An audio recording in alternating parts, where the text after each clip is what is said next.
Some visits change lives. Others change death. When Sylvester visited his mother on Thanksgiving 1988, no one knew what that night would mean. A mother and son, a Thanksgiving table, and wounds that had been closed for years. From the outside, it might have seemed ordinary. But the fear in Letha James's eyes, Sylvester's trembling hands, and the unspoken words at the table, these weren't ordinary. Because that evening, they both knew, this was the last chance. The last Thanksgiving, the last visit, the last I love you opportunity. But the most shocking thing was the secret his mother had kept for 17 years. That secret was so powerful that when Sylvester heard it, his entire life flashed before his eyes.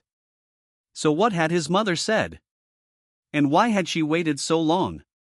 Before you listen to this story to the end, don't forget to subscribe to our channel and turn on notifications. Because we research and share the most striking stories from behind the scenes of the music world for you. Cold morning of November 1988. He took a deep breath before ringing the doorbell. Footsteps came from inside. Fast, anxious. Then the door opened and Letha James, after 17 years, looked at her son. For the first 5 seconds, neither spoke. They just looked.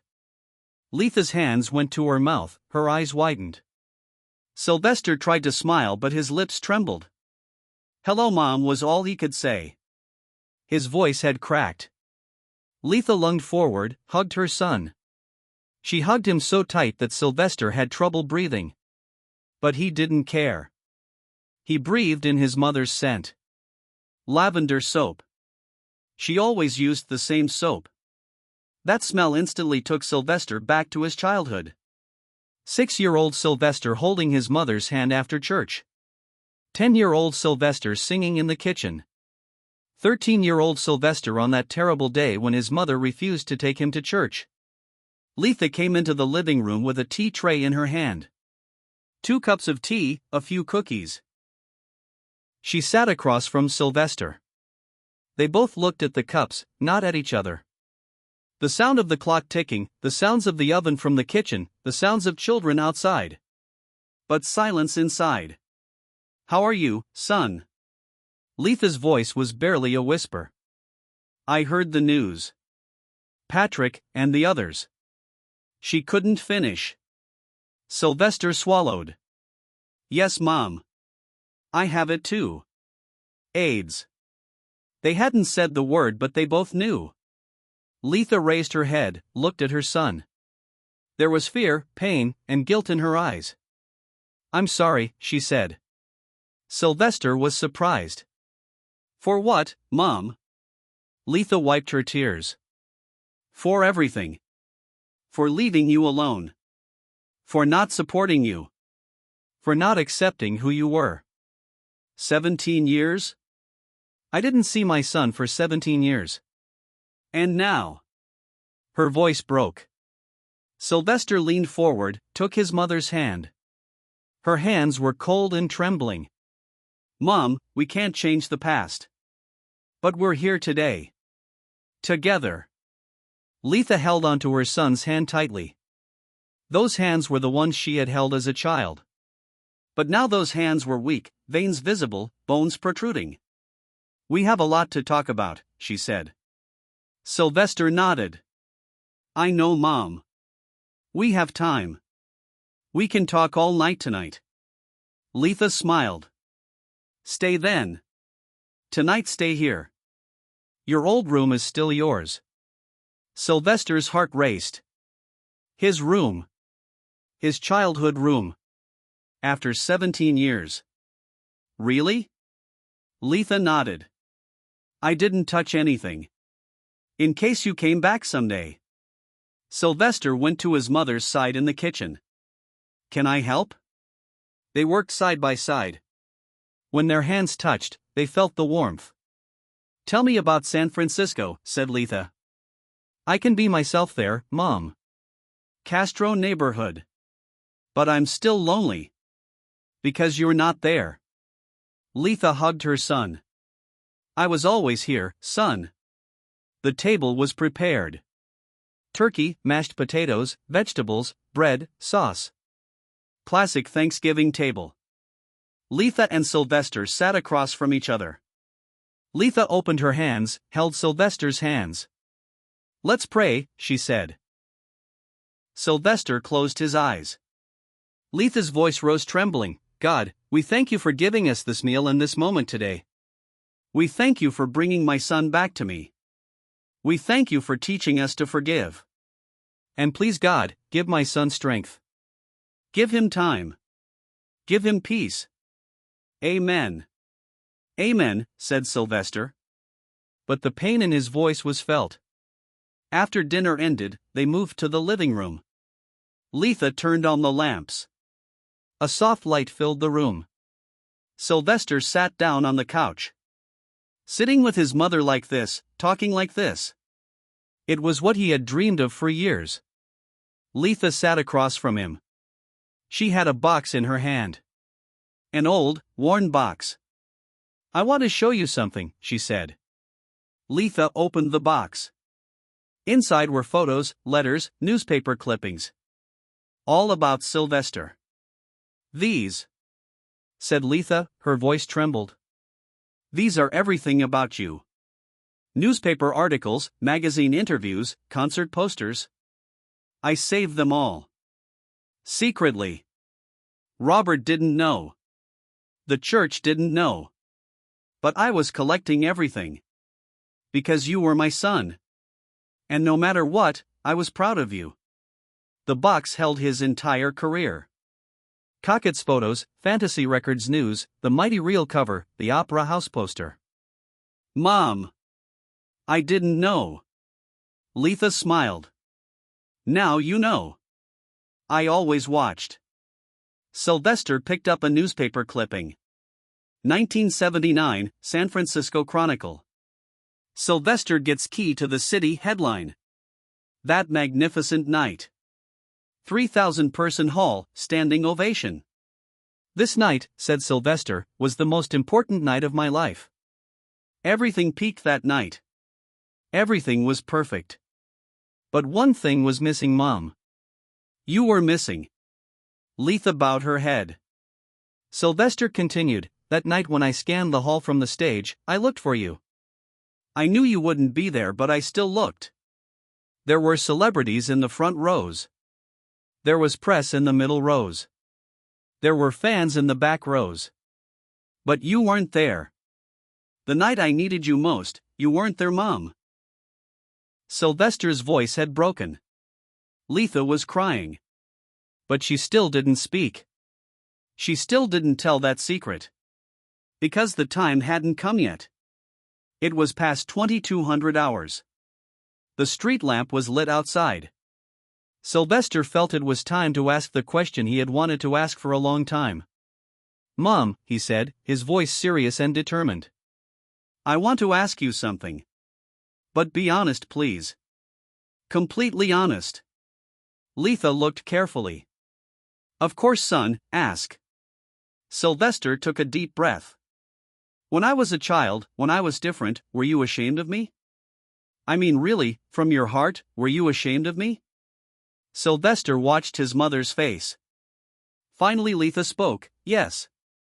One word. But that word cut the air. "Yes, son, I was ashamed. At church, in the neighborhood, among relatives. Everyone was talking. The gossip never ended. I was ashamed. God forgive me, but I was ashamed. But then I realized, what I should be ashamed of wasn't who you were. What I should be ashamed of was that I couldn't accept you, I couldn't protect you, I couldn't support you. You never did anything shameful. You were just yourself. The one who should be ashamed is me. Forgive me, son. Forgive me for leaving you alone." Sylvester hugged his mother. They both cried. Years of accumulated pain, years of unspoken words, years of unlived moments. All flowed in those tears. "I forgive you, Mom," said Sylvester. "And I want you to know that I never blamed you. Those years were hard years. You did what you could. And today being here, today accepting me. This means a lot."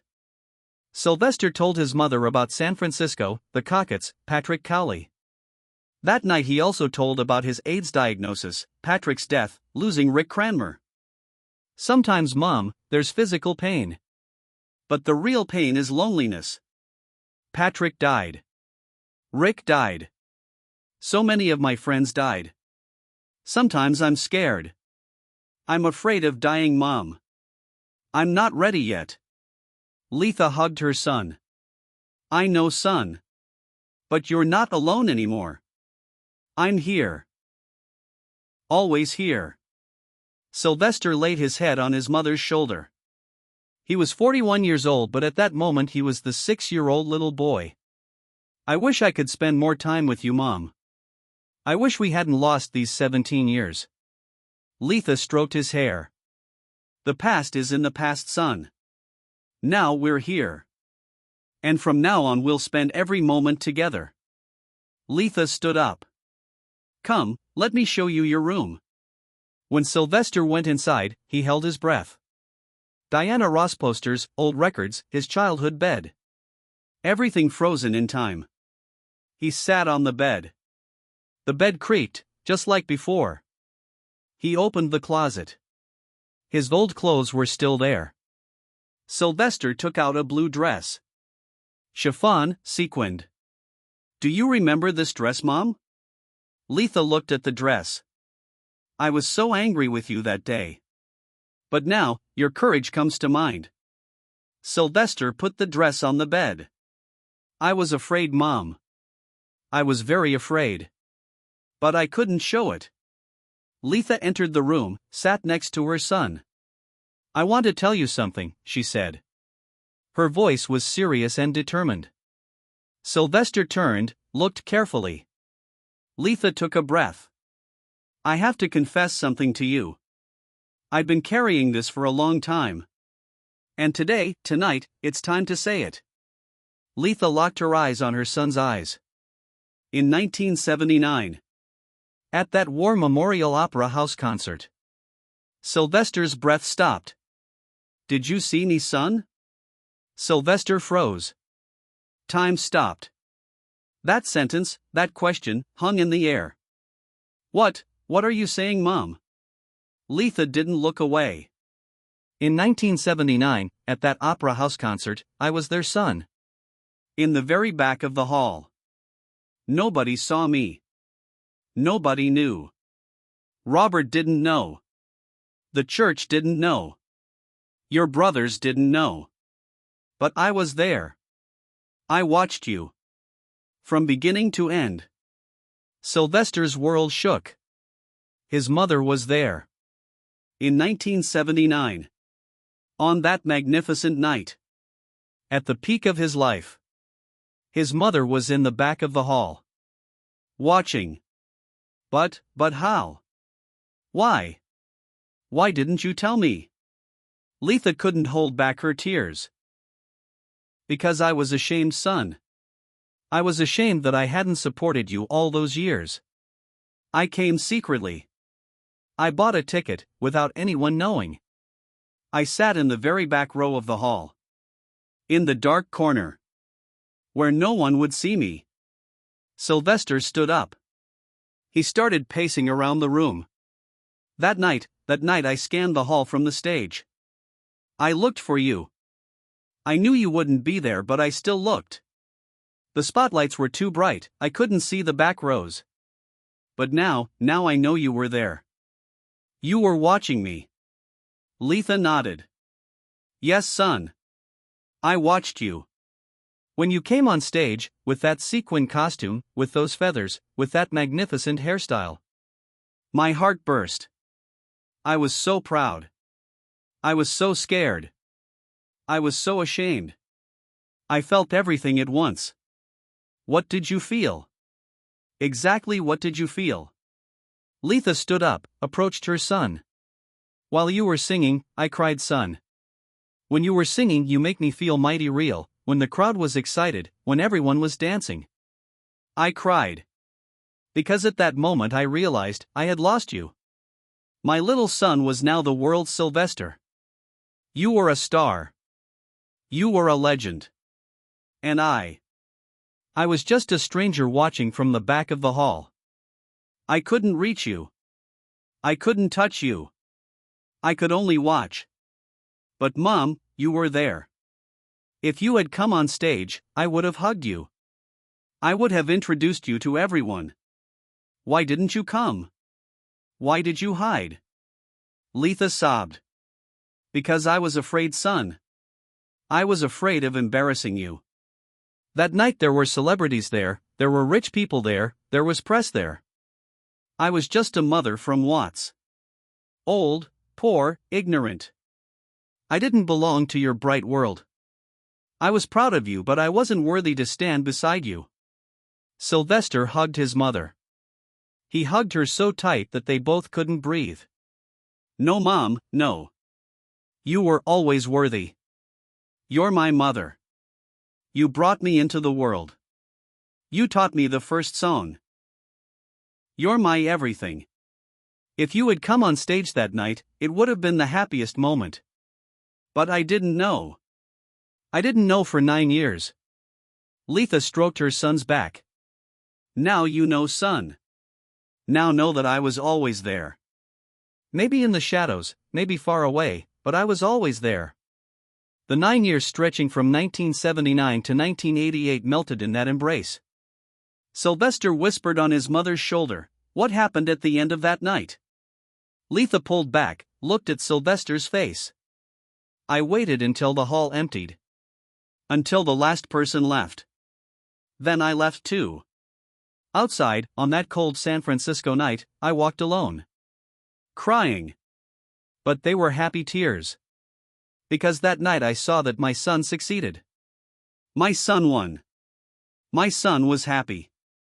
Now I know you were there. This changes everything." Letha smiled. "Now you know. This secret won't separate us anymore." Night turned to morning. They didn't sleep. Patrick was special, Mom. When he died in 1982, a part of me died with him. I'm proud of your courage, son. You were always yourself. Dawn was breaking. Mom, you gave me forgiveness. You gave me 1979. Thank you. Letha caressed his face. I got my son back. Sylvester woke up with the sun hitting his face. He had slept in his childhood bed. Letha was preparing breakfast. Good morning, son, how did you sleep? Wonderful, Mom. They sat at the table. This time it was different. Now there were no secrets. Everything had been said. After breakfast, Sylvester got ready. He had to return to San Francisco. But this time the farewell was different. This time it wasn't goodbye. This time it was see you later. At the door he hugged his mother. I'll come again, Mom.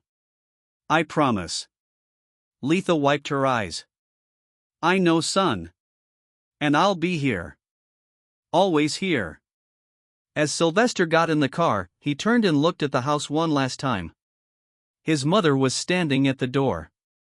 They waved to each other. Just like a normal family. On the way back to San Francisco, Sylvester thought. That night. That conversation. That confession. I was there in 1979. That sentence had changed Sylvester's world. He hadn't known for 9 years.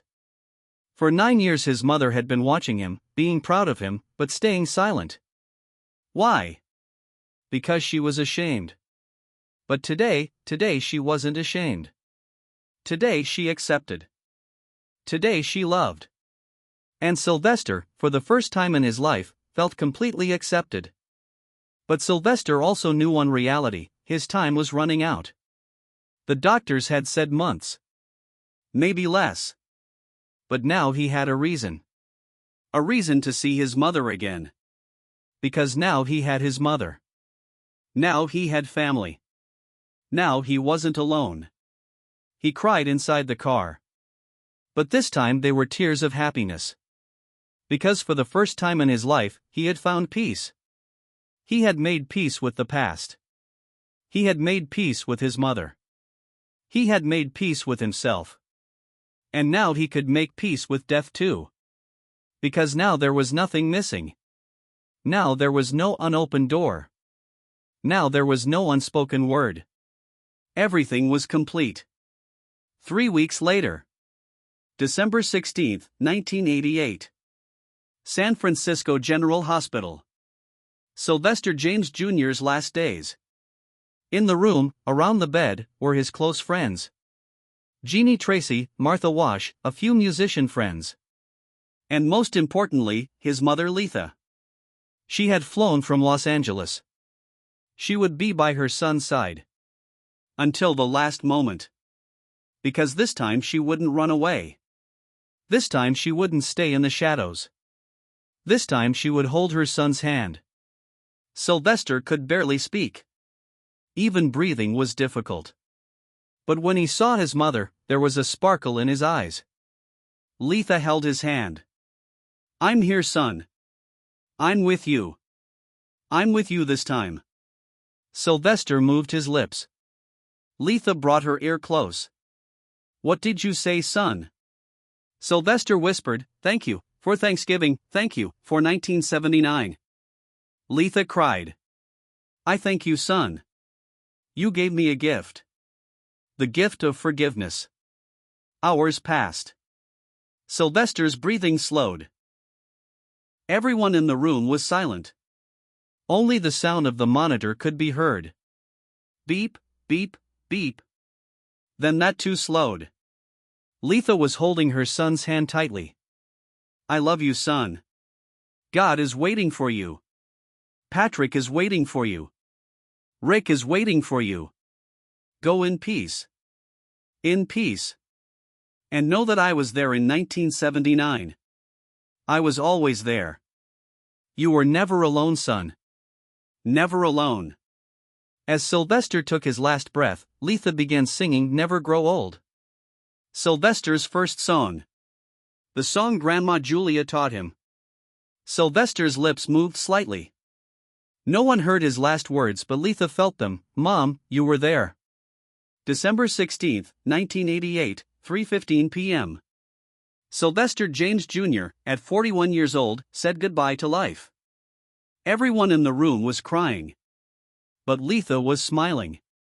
Because she knew, her son was at peace. Her son had been forgiven. Her son had been loved. Her son knew that his mother was there in 1979. And that knowledge had taken him away in peace. Sylvester's funeral was held at Love Center Church. The church was packed. Hundreds of people, friends, fans, musicians. Everyone had come to say goodbye to Sylvester. Sylvester had planned his own funeral. Which songs would be played, who would speak, what he would wear. He had planned everything. But he didn't plan one thing, his mother's speech. Because back then he wasn't talking to his mother. But now everything had changed. When Letha James came to the podium, the church fell silent. No one expected his mother to be there. But Letha was there. And she would speak. "My son Sylvester," she began. Her voice was trembling but determined. "My son was strong. My son was brave. My son was honest. My son was himself. And I didn't accept him for years. I rejected him. I was ashamed of him. But he was never ashamed of me. He never cut off his love. He never lost hope. And in the end, he forgave me." Letha wiped her tears. 3 weeks ago, my son visited me. After 17 years. That night, I told him a secret. In 1979, at the War Memorial Opera House, I was there. In the very back, in the shadows. I watched my son. I was proud. But I couldn't tell him for 9 years. The church was silent.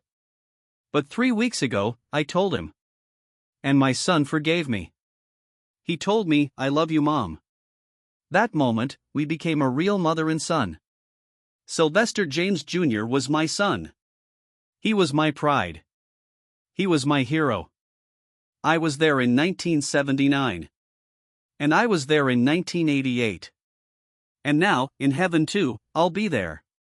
The church applauded standing up. In tears, but they applauded. As Letha came down from the podium, everyone hugged her. Martha Wash said crying, "Thank you. Thank you for giving him your love. He left with your love." Letha just smiled.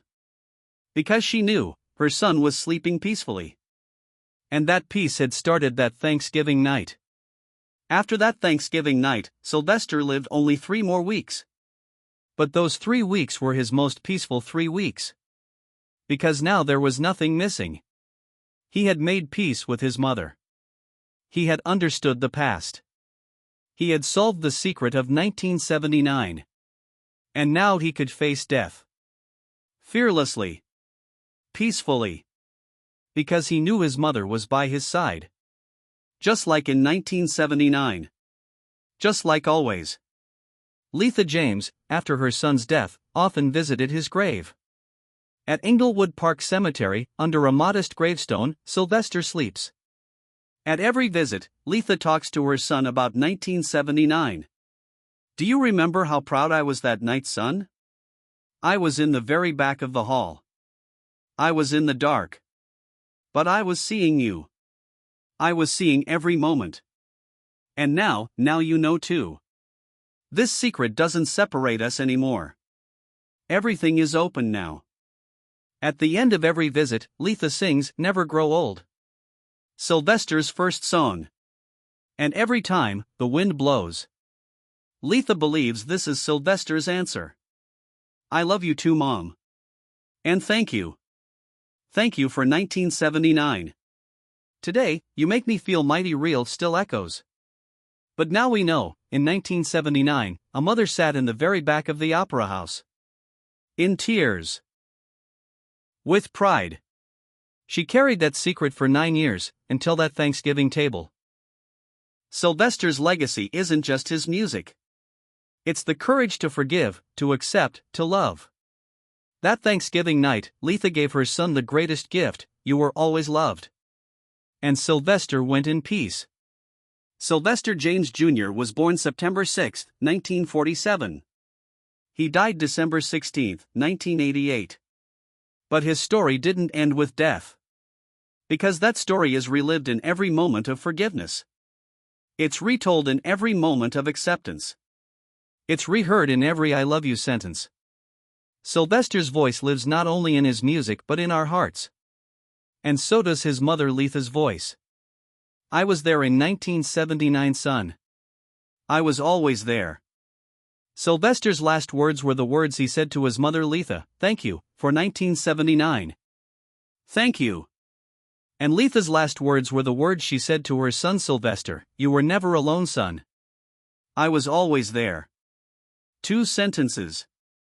But infinite love. Infinite forgiveness.